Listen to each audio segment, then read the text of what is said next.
And we're back for another fun Power Hour podcast where we've got a great friend of mine. Her name is Omania, and she's a great spiritual worker, energy worker. And today we're going to talk about purpose. And a lot of people have these three questions. Where were we before we came here? What's our purpose as present now, right? And where are we going after this life? And I know there's a lot of theories. There's a lot of different concepts that are out there. And Alex, I don't even know where to start. I'm just going to let you take it away from there. Okay. What are your thoughts? It's interesting that you bring up purpose because, as you know, I was talking to your sister yesterday about it. And I kind of have known my purpose as of the past maybe year or so, but I've really honed in on it recently. Nice. With learning about all these things with energy work and shamanism and working with people and understanding where I'm showing up and how I'm showing up. And what came to me in the purpose is, we're all light. We're all light beings, right? And we all vibrate and we all have a frequency. And I guess somebody made out of light, photons. Yeah. If we're all light beings 101, explain that in layman's terms. Well, in layman's terms, we're all made of energy. Okay. And that energy is moving. Okay. And it's vibrating. It's almost like atoms. We think of electrons, protons, neutrons, all that stuff. Yeah. So energy, frequency, vibrating energy, right? Wow. Okay. Just super simple. Super simple. What came to me in terms of my purpose, and it'll be interesting to hear what you guys all have to say. Ooh. Because I've been finding a lot of people in a similar purpose, but that one of my purposes is to work on strengthening that muscle, my frequency muscle. Mm-hmm. And so that I can meet other people that are doing the same thing and that we can all come together and have conversations like this to try and work towards raising the collective, the frequency of the collective. Right. And, just bringing more conscious awareness to humanity. Now, is that something that's heart? Is that something that's brain? Or is there a correlation between the two? Oh, that's a really good question. Is it a frequency like turning a dial on a radio? Oh, that's interesting. I only know this by how I feel. Mm-hmm. And for me, the frequency is how I feel. And this is something that, and this is interesting. A lot of people don't know what a feeling is. They think a feeling is like, I'm sad. I've worked with people and I'm like, okay, so you feel sad. Can you describe this feeling? It just feels lonely. Yeah. If you were to point to a place on your body, where would you point? My heart feels broken. And it goes on. And I think I feel very called to help people understand what a feeling is. Right. And a frequency for me is, I think I have a hard time explaining it because it's something I feel when I close my eyes and my skin vibrates. And it's goosebumps, I think a lot of people would say. Yeah. Or if you're close to somebody you're nervous about or really like, they might start feeling the goosebumps. Would that be something? Yeah, I think so. I think that could be like a very easy way to describe that. But I think trying to gather people to help other people understand how to feel. Right. Really is like, I don't know, that's my mission. It's almost like give it a voice. Yeah, give it a voice. And when I think of how I feel, like when I'm sad, I feel like a ball in my heart that vibrates, that won't move.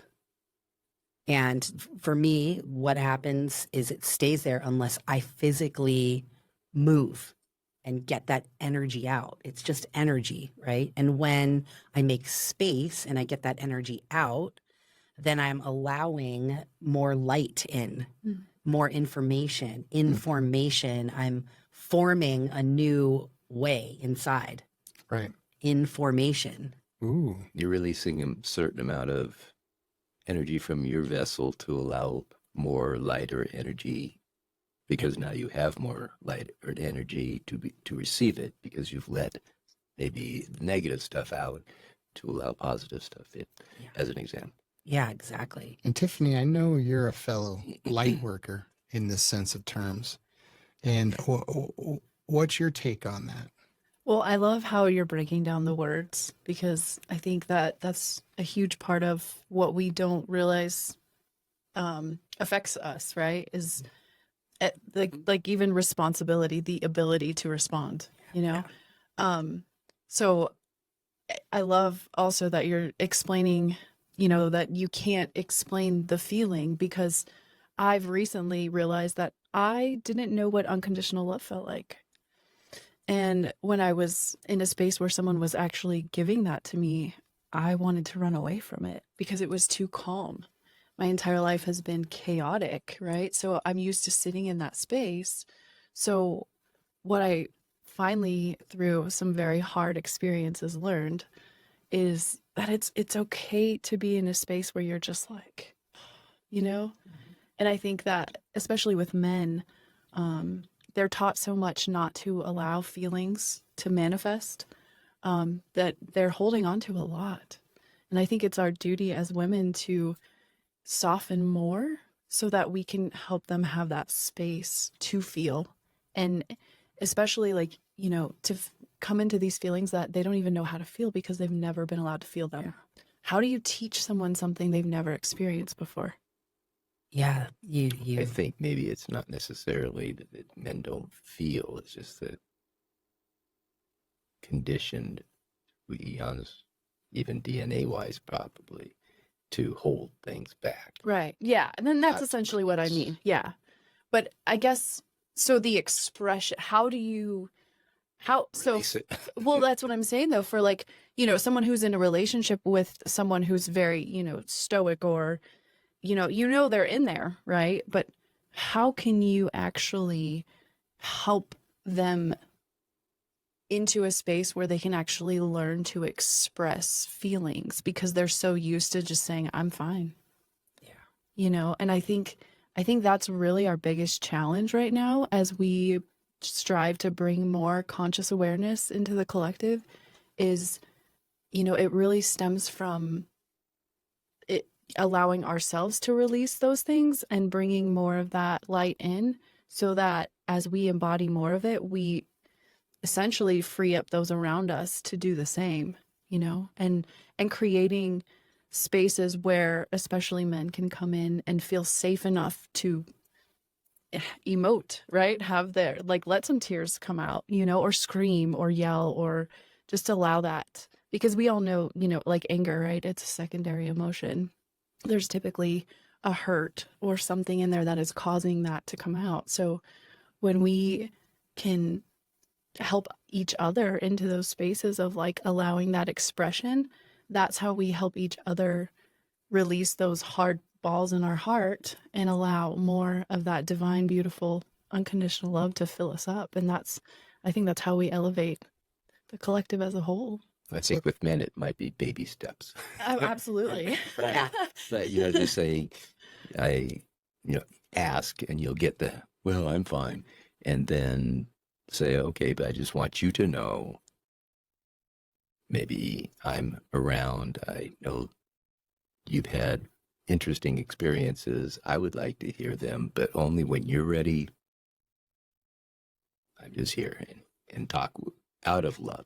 And this is also, it's interesting. I just found out a little while ago that when you say something, you can say things using tones. And if you say things in a negative way, you'll find that if you pay attention, that those words did not come from here, but they came from here, your head. But when you say something, loving or whatnot, you don't feel what that phrase is up here. You feel the phrase coming out of here. So when you say something, when one says something, that can be a way to find out if you're saying what you're saying, is it actually coming with love, or is it just an intellectual statement? Right. I could say I'm very guilty of, you know, in the past before I was more aware, as I feel like I'm more aware today than I was yesterday, you know. I definitely backed my partner into a corner of like, you need to work on this, you need to, you know, and that caused him to shut down. And so I think the hardest part is is once you've done that with someone in relationship, is how can you recover from that? You know, maybe you men could, you know, give some advice on, you know. We do this all the time. Right. I think with men, it's more about respect. So if it's Yeah. brought at a respectful level and not a demeanoring level, Yeah. Mm-hmm. and it's Yeah. it's easy to say love. Respect versus demeaning, you know. You Right. say, yeah, if you're ready, I'll be here. Because the You can sense, feel where it's coming Yeah. from versus, you know, honey, I care about you. I love you. And I'm just here whenever you're ready. And you got to be constant about it. You can't, I'm not necessarily every day, but yeah, once it gets to the nagging point. yeah. But when it's brought up, it's brought up, and when it's done, it's done. Move on. Yeah. Because if you sit there and keep nagging and harping, If you try to analyze it, Right. because we're very simple creatures, and we move on, and we love our nothing box. So when we got to pull open the emotional box, we open that box up, we process the emotional box, and then we go back to our nothing box, or we move on box. It's funny. so and it's women, slower. it's the box is everything's in the box. So when that box is open, it's everything. Your mother 5 years ago, blah, you know, it's like, who's talking about that? So when one thing comes up, it kind of like, you know, that monkey game where you grab one monkey and it pulls out all the other monkeys. Oh yeah, the hanging. Yeah, the hanging monkeys, right? And so men, you grab one monkey and we talk about that one monkey. Don't talk about the other monkeys. I've never seen that. So Yeah, that is you basically grab one and it was like this, and it's all Tails about like hang monkeys. This is interesting. I have like the perspective that I would love to offer is when you were talking about, well, you brought up kind of this dynamic between men and women in relationship. I look at women kind of like we have the portal to life. We have this womb. We hold the space, and our job is to hold the space. And somehow in society, we've been programmed to become men. And our masculine, our wounded masculine energy comes out towards men. And for instance, like if you're having a bad day, a woman is just like, tell me now, I need to know everything. And, you know, really what you need is just to be yourself and to be allowed to be emotional, however that looks for you. And we've put so much masculinity into it that we're like, you need to cry more, you need to yell more, Yeah. you need to, don't tell me what I need. Exactly, yeah. And I think that, Well, it's almost, if I can go back to that, you want to see a physical response. You want to see physical tears, even though inside he's like, I have no value. I have no, you know, and he's actually eaten up inside, even though he's smiling and it's kind of like a fake smile. You're looking for the tears. And women, I think, have a better way of expressing that on the outside. Mm. Ours is more internal. And I would say it would be mixed in with ego, because masculinity equals strength. Femininity equals emotion. So if I'm a man and I'm crying, Logic and exactly. So I think that's the difference there. I think in that baby step thing, just letting the other person know, regardless if it's a male or female, that, you know, how was your day type of thing. Allow the other person to answer or not answer, but ask the question. If you don't ask the question, then the other person who may open up will just hold into it, because the man's not going to just pop out and just say, oh, by the way, I had a really lousy day, or this happened, or whatever. Generally, But if the spouse asks, then it gives them an out and a way to vent. Like, Permission. yeah, you're giving him permission, which he doesn't need, but you're giving him the opportunity really to just express himself, and if he wants to.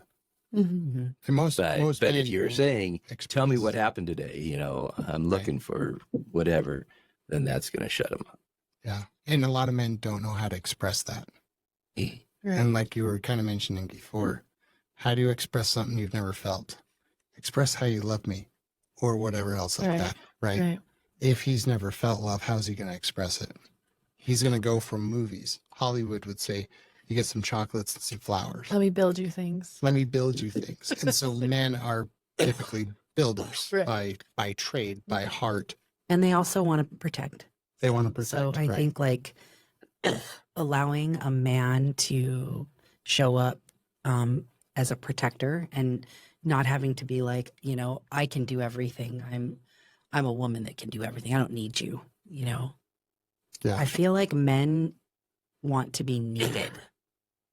They do. you Oh, know? for sure. And for sure. and if we don't allow that, and I kind of go back to that space holder position of a woman, when we don't allow that, what do men are like lost right now? They don't know where they belong. Right. And you see it, I see it in relationships all the time. And even in my own relationships with, my ex, like I never gave him permission to be who he was. I was always like demanding. Don't do that. Yeah. And I mean, it didn't work out for other reasons, but I can clearly see that now through my journey of self-discovery that, we all play a part in our relationships, but women have so much power to help men and help change the direction of what's happening. We have all this power, and it kills me to see women saying things like, I don't need a man, and I'm like, you don't? Well, what happens if you're all alone and you're cold and you're outside and you need to build a house and you need a lending hand and a strong man? And, there's so many reasons why we need men. Right. And to procreate, Right. Details. Yeah. So I guess coming back down to the sense of purpose, men need women, women need men. That's just a genuine God-given, one of those innate abilities that is ingrained in our default consciousness, which brings me to another point of consciousness. I know Tiffany mentioned before about having this Christ consciousness or unified consciousness. And if we're bringing that into the concept of purpose and what this life is all about, I think maybe start diving down that rabbit hole of what is this life? You're talking about light, right?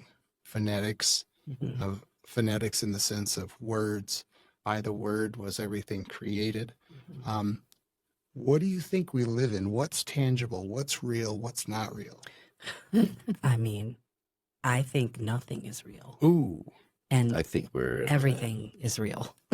we're creating Yeah. second by second reality And we're feeling emotion, because right? we can't see the future. Through our feeling body. We create through our feeling It's like body. a hologram. So to define the word itself, emotion equals Energy. Energy and motion. in motion. I love that. I So, was so just that thinking that's key, right? Energy in motion. You said everything was vibrating. We give life to it, not life We gives. manifest it Right. Yeah. the way we see it. We animate, right? We're animators. Like a really good Co-creators, example of this co-creators. for people to understand would be I was talking to somebody and they were having a crisis in their life. And they were having an argument with their husband, and it escalated and she decided to move out. And he was blaming her for things. She was blaming him for things. Child Protective Services gets involved, and they're both lying, right? They're both lying. They just want to hurt each other. And then all of a sudden now Child Protective Services, because they did that, they're both saying like, I don't want my kids taken away from me. and they're a blended family, so they each have their own kids. I don't want my kids taken away. I don't want my kids taken away. You know, you're the problem. I'm calling Child Protective Services. What happens? They get involved, and all of a sudden they're going to get their kids taken home. And Nobody wins. no one wins, but they created it. They created the entire thing, but they're so lost in the story and the words. They're so lost in it that they can't see. They're blind. They're not feeling. They're just here and they're making up stories. And you see it happening all the time. I see it all the time. I think it's ego. You can't be right. I have to be right. Yeah. Mm-hmm. But, you know, either way, like they made a story and the story happened. And they started by They created it. thinking they felt something. It brought up some kind of traumatic memory that they had their situation. They had a feeling.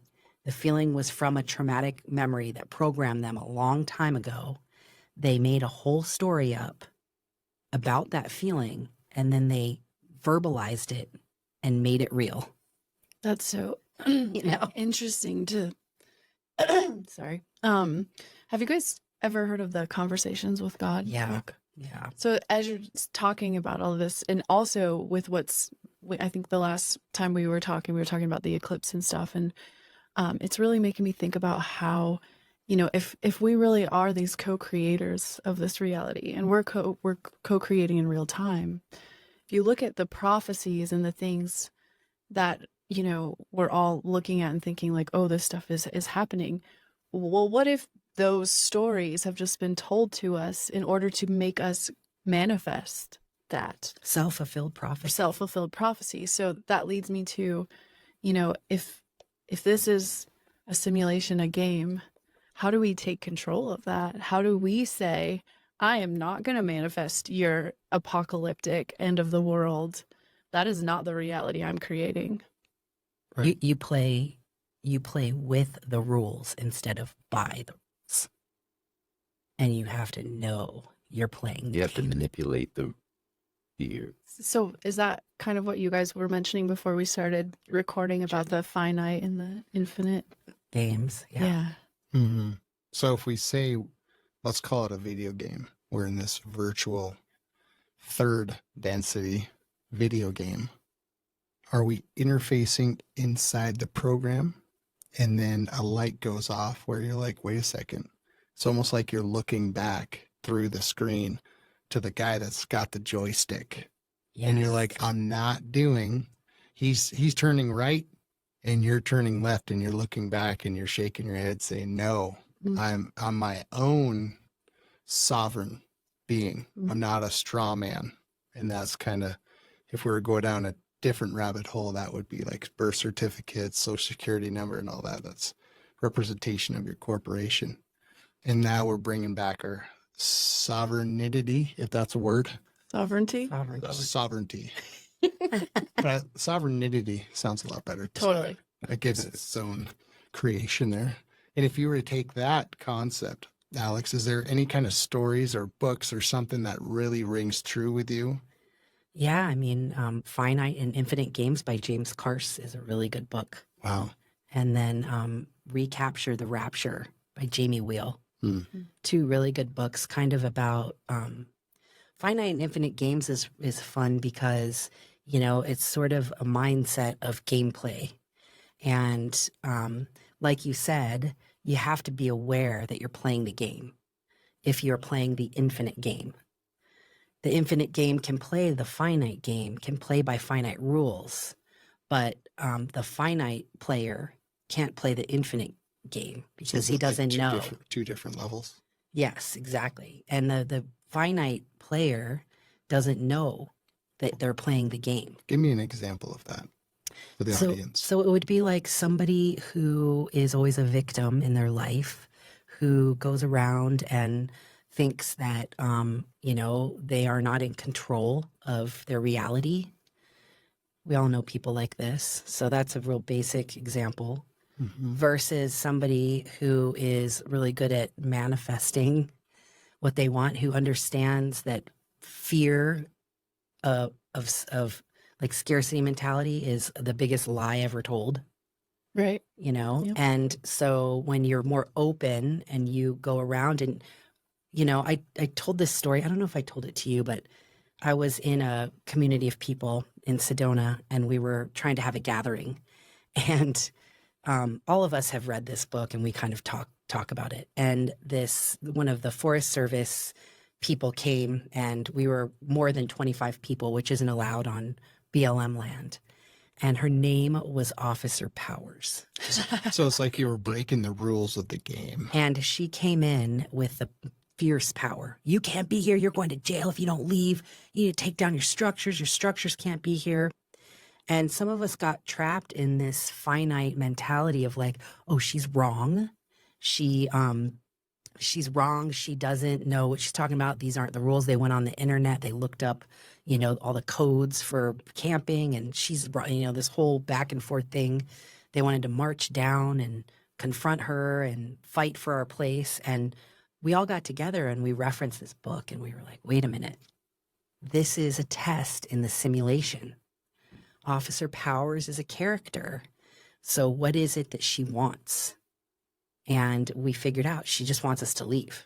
Okay, what happens if we leave? And it was like the minute we started opening our perspective up to the possibilities of advancing to the next level instead of getting stuck in level 1, this whole beautiful opportunity opened up, and we went and had a silent disco at a place called the Rainbow Bathhouse.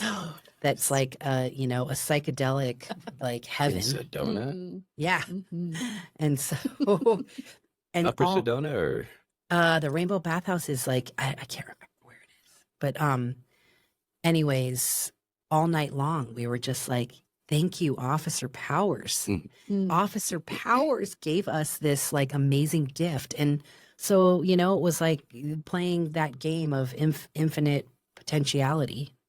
You're not trapped in a story, that you can see that there's other doors available to you, just like the Matrix. That is so. I wonder if that's just like where, if you're in the airport and you need to take off and then something's wrong with the plane and then you have to wait and then you get on another plane and then that one takes you to another area where you have to wait for a layover.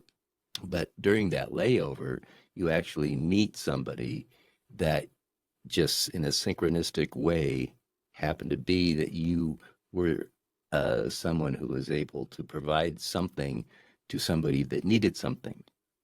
Right. So, but you wouldn't have done that had you had been angry, and you would have done whatever. So I just want to reframe that. Instead of like you happened to go, it's more like you guided yourself because you understand you're playing a game. Are you tapping into the quantum at that point? Yes. Which Well, would it be is considered quantum. maybe fifth dimension, Absolutely. Well, if you're fifth density. so, I was listening to Aaron Apke, right, like on the way over here, literally talking about this very thing and how I'm sure that was a coincidence. our You know how things play. well, he's the 4D university. That's so you're saying 50, but or fifth dimension, but I'm thinking about how what this awareness that we're all, you know, broadening our perspective into right now, how it's opening us all up to that realization that like when you change your relationship with everything, which was essentially what he was talking about, your relationship with money, with food, with people, when you enter in intentionally to any relationship with love, how it shifts everything, right? And so just like your example that you were saying, you know, normally when things start to go wrong, you're just our first response is to get angry and be like, why is this happening to me? You know, kind of like you're saying, the victim mentality, right? Be a lower frequency. Right. It's easier to stay in the mud and the muck than it is you to think, fly an airplane. You think it is, but There's a essentially, reason why we're anywhere. right? Yes. Yeah. I mean, there's a reason why we all came together to discuss this. Yeah. Right. And that's to just, I mean, I think to at least create awareness around this very idea that we are creators and we can co-create. But the most critical piece is that you're aware that you are aware that you are the awareness observing the experience. Yes. Yes. You know, and I think when you're trapped in the, you know, anger or upset or victim of something, you're inside the jar and you can't see the label, you know, and when you can't see the label, you're just, you know, you're stuck in this jar of like muck and shit. And Right. I think the way to navigate that truly is through curiosity, because you can't be angry if you're curious. Right. And if you're like, what does this anger want? I like to always treat my emotions like they're people. Like, dear sadness, what is it? Eagle states. Eagle states of mind is what their the definition would be called. Oh, is that what they call it? Yeah, because I've never seen someone who is happy exude hate. Right. But you see a lot of people that exude hate and they're not happy. And so I think there's a correlation there. If you try and don't worry, be happy. Oh, yeah. And Which goes back to that intention thing that you're talking about in partnership, where you're like, you know, you could come home and, or you guys were talking about how a partner would say, like, you know, tell me everything, but it wasn't coming from a place of love. It's like, tell me everything about your day. You know, yeah, the intention also, you know, behind it, intention. Right. You know, when you're in Tense. your tensity, like that, everybody feels it. Right. And if we could take that to the next level, like we were playing with the whole rabbit hole concept, what would that next layer going down in that rabbit hole look like? Where people would say, okay, if this is tangible, if this is a body, let's call it physical, where's the spirit? Is the spirit in here? Is the spirit in the etheric? What's it's your thoughts? inside the body. It's in the light. Well, which we are the light. So it's fused basically. What's a good There's a Hebrew book I've name been- for that, Seth? I am. Because isn't Merkaba? Oh no, you're talking about a traveling vehicle in a Merkaba that is a light body motion type thing, that if you were to be in a star tetrahedron in the center of it, and then you have a male and a female positions for each of the tetrahedrons, The balance of the masculine and the feminine. the start, yeah. Mhm. And then and then it just kind of rotate. You can create a rotation, They counter rotate. counter rotation. Like a And- torus field. Toric. Yeah, and then eventually, if you're good at this, then you can use it as a traveling to literally anywhere. All right. All right. Alex, let's go. Go deep. We've been holding back and now let's just let the reeds go. It's like blowing my mind right now. Yeah. So basically, I had a vision last night Wow. that I was. So I've been doing the Merkaba meditation Mm. quite a bit because I can feel my energy. I can feel my vibration. And so last night I did. I love to take hape like 2 or 3 times a week before, which is like a tobacco snuff, and it helps decalcify your pineal gland, and it puts you in a very deep parasympathetic state, so you can drop deep into a meditation. Would that be a theta state? Theta brainwave, yeah. So I did a guided past life regression last night, and I had a On yourself. on myself. It was like on the phone guided, and I had this vision of sitting inside of a pyramid, and it was with other people, and we were all practicing traveling through frequency. Is that what we're going to do after this? I don't know, but it was a really cool vision, and If you can get into that state. it was traveling, and I don't want to say time travel because that's not what it is. Traveling in space Think of through frequency. You know, when you're sleeping, you have that. What do you call it? Out of body Astral projecting. astral When you feel projection. like you're Transcendence. falling. Yeah, and then you can actually also travel through anywhere you want. it's just Merkaba is just a vehicle to allow you to do that in another way. But you could go in, I believe you can go into different dimensions. You could go to different worlds, just like you could astral projecting. And that's what the Egyptians did all that. They used frequency to I mean, who knows? They disappeared. Like, are we talking pyramids now? Yeah, I know. Now we're talking resonant frequencies. No, now she's talking the king's chamber where they get into that well, people call it a sarcophagus, but it's not. But that, whatever it is. And then they have this, they do something internally, spiritually, meditate or whatever, and you can literally either have an out-of-body experience and go do whatever, but you have to come back. Right.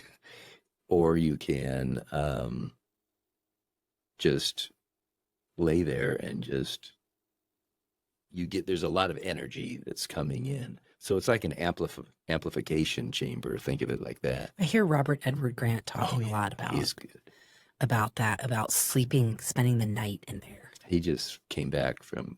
That's every Mason's wet dream. Yeah. Is it? Yeah. George Washington, a lot of Masons. Yeah, you could do that if you have money. I mean, you could do anything if you got enough money, I guess. And they just want money. So is it safe to say that our body is almost like an avatar? It is an avatar. Oh, it's a total avatar. And so meat suit. It's the spirit. Biological component. The spirit is almost the energy. Let's call it the Merkaba. It's the energy is the soul. The soul. Okay. The soul is the soul. The prana, right? Unified field. Prana, chi, ki. That's mana in Hawaiian. It's just that's more of a centralized power, but yeah, it's all energy. So it's a spirit having. But the soul, it's something that was created by the creator, by source, and then that soul chooses its avatar. So we're talking of before now. We were talking before about purpose and being present. Yes. Now you're going into details of what were we before. Well, let's just go back to the original soul. When the original soul was created. Pre-existence. Right. And then it goes through some lessons until it becomes ready to incarnate. And then when it incarnates, it is by choice and who it wants to be, what gender it wants to be. They also have spirit guides and other teachers that help you, because it's your first one, choose whatever. So you choose a body, meat soup, meat, whatever. And then you go in and you will have seen, before you do that, you will have seen what that avatar's future is going to be in a certain timeline. Obviously, once you get into that body, and you timelines with free will can change. So it gets an idea of what it's going to go through. So it generally, somehow, this part I don't know, but it just like merges into the fetus at the age of around 4 or 5 months. And then it goes through birth process. It's at this time up until 5, it's trying to merge with the human brain. And then once it merges with the human brain, then, it almost sounds a little bit like the Matrix, like you got to plug it in. In a way. Right. But then after 5 years, it does that, between 5 and 10 years, then it becomes like one at that point. And it also can create certain things. Have you ever noticed that your attention sometimes goes to something where you see like a clock, it's 1:11 or it's 2:22 or like angel numbers? The idea of you seeing that is not you choosing to do that. It's your soul saying that it knows what it wants to do. You just don't know that you have a parasite inside of you, so to speak. Right. That's it's interesting, but it's not really a parasite, but it's you. It's hard to explain. Alex, can you explain that to us?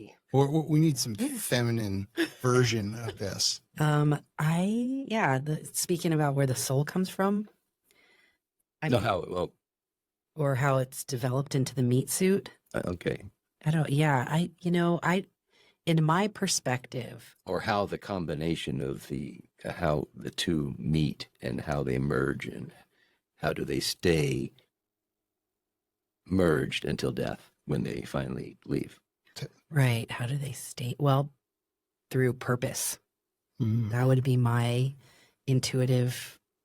Yeah, that's my intuitive guess. But I think the soul, and I've heard a lot of different things like this. What really, like, my gnosis would be that, yes, my soul chose to be here in this time. I chose this experience because it will further me to ascend towards the great source, God, whatever you want to call it. And what keeps the soul in my meat suit is that there's a mission. I have a mission, and the mission has to be accomplished. And when it's done, the soul knows and says to the meat suit, okay, time to go. And it's kind of simple, but And sort of how I've... for the soul to be able to get to that point, it may have to go through hundreds of lives. Hundreds of different meat suits. Different Yes. meat suits. Male, female, sometimes alien, different worlds. Yeah, that was my question. Do you think it's only in the 3D that happens, the lessons that are learned? Because you keep going up to 12, right? Oh, there's 12 dimensions. To the source. Yeah, but we don't know after 12, how much further it is. Well, if you've read Dolores Cannon's books, I think they specifically talk about how even, if you hold the belief that we were seeded by higher aware beings on this planet, that they don't even know the prime creator that way, that they're of course they're sitting up here in this higher frequency, but they're not quite they know of this prime creator, but they're also on their way back to that. It's almost like a ladder. Or that there's, I like to think of it, the consciousness is the whole one, right? And we're just like a shaving off of that's out having this physical experience, so that once we go and have these adventures, we return and we're like, hey, this is what I learned, I don't know. Right. But there's that hypnotherapist I was talking about, I think his name is Michael Newt, that does life between lives. mm-hmm. What the soul does. I'm reading this book now, Destiny of Souls, and it discusses what I was talking about. And each soul has different levels that it goes through. If it's accomplished what it was going to do, like you were talking about, okay, I have accomplished what my mission was, now I'm going back, then as if you have many of those, then you obviously move up in wisdom, which allows you to go to a different level. When you get to the 6th level is the highest level, and then you can ascend, or you can maintain, you can become a teacher for younger souls. You can be a spirit guide. You can be on the council of elders, they call them, apparently. But in a nutshell, the soul, after the person dies, goes up, gets help with analyzing the previous life, what they did wrong, what they did right, and then eventually go through the process of choosing another avatar meat suit, and then doing it again in hopes that eventually they'll go to upper levels. And then, so we're just an avatar. We don't know what our mission is because the amnesia has blocked us. But there are certain things that the soul does to ignite what we're supposed to see. So for some reason, in one of these, I think it was the garden. Keepers of the Garden. Yeah, Keepers of the Garden, where this one person saw in the meat soup was some white. Had to see white. So he went and he ended up going to a hospital, and Pam and white were two things that for some reason came into his mind. What comes into your mind, that was the soul speaking to you. And that actually led him to the hospital, to Pam, the nurse that he married, who, when they died in the past life, were soulmates in the soul cluster. Each of us has a soul that is attached to clusters that are mothers or husbands, wives, moms, dads, grandparents, kids, friends. They're all in this one cluster of yours. You have your own cluster somewhere else. Every once in a while, these people, when they choose to come into our lives now, presently, all these other people, who knows, you could be one of my soul clusters, or you could be a next soul cluster that I want you to do something. Think of it like a play. You're the actor.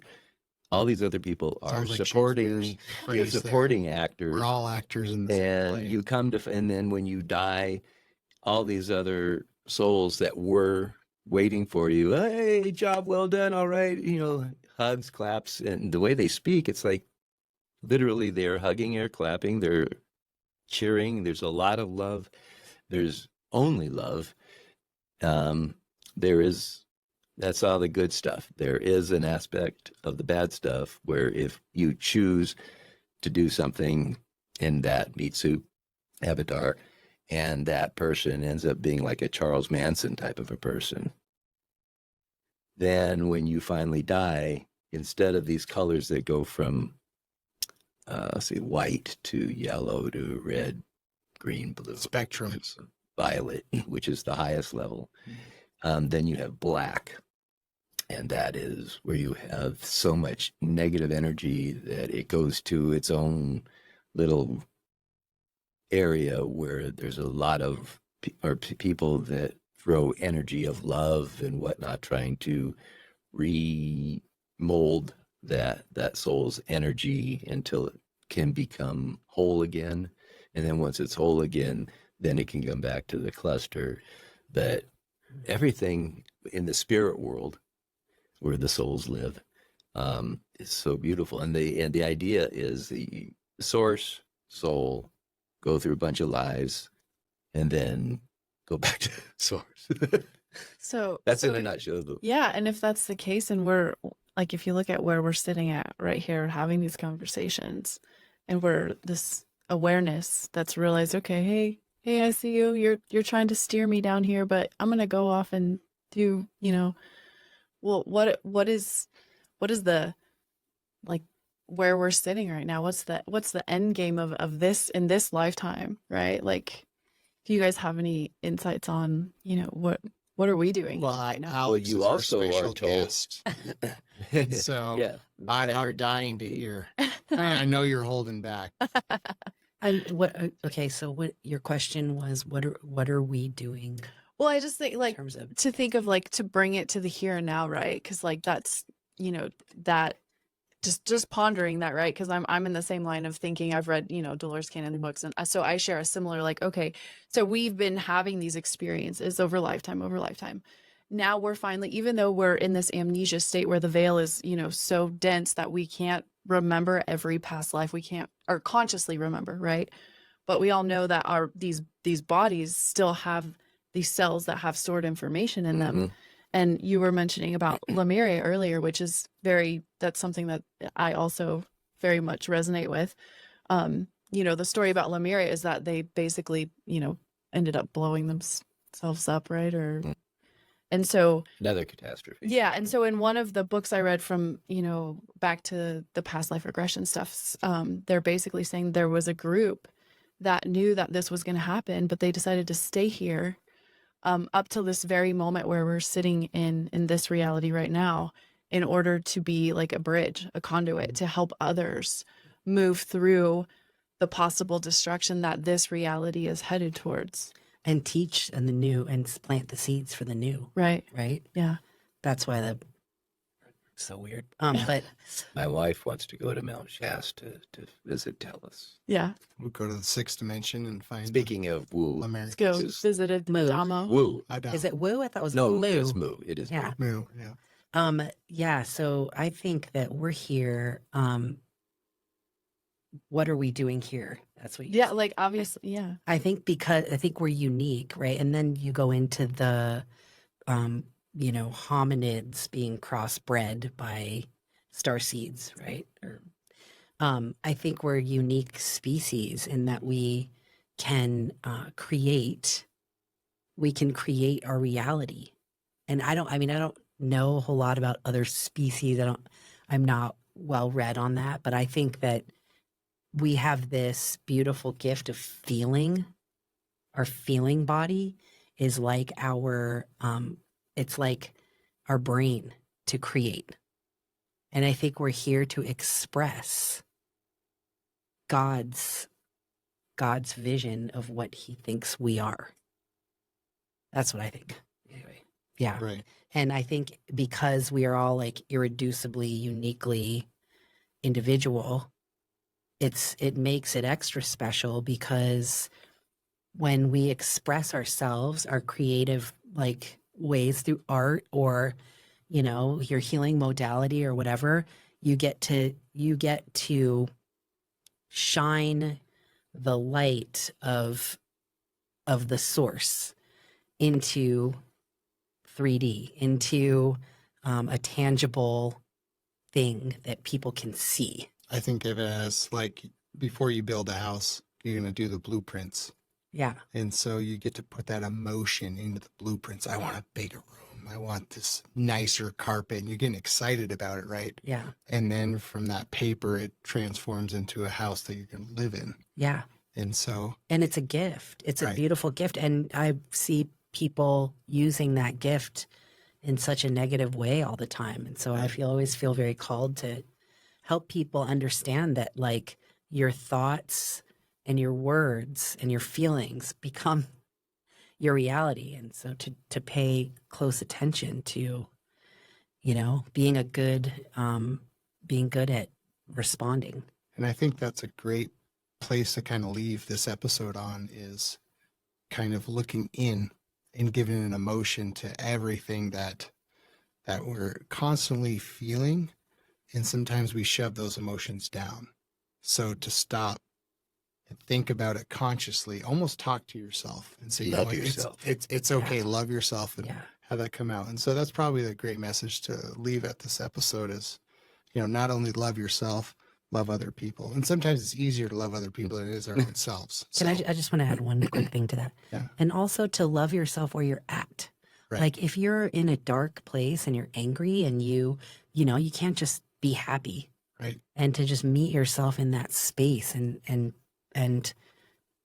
talk to it and give it love in that way instead of trying to. That's the worst or the hardest. Right, his Give acceptance. yourself love. Yeah. When you feel down, depressed.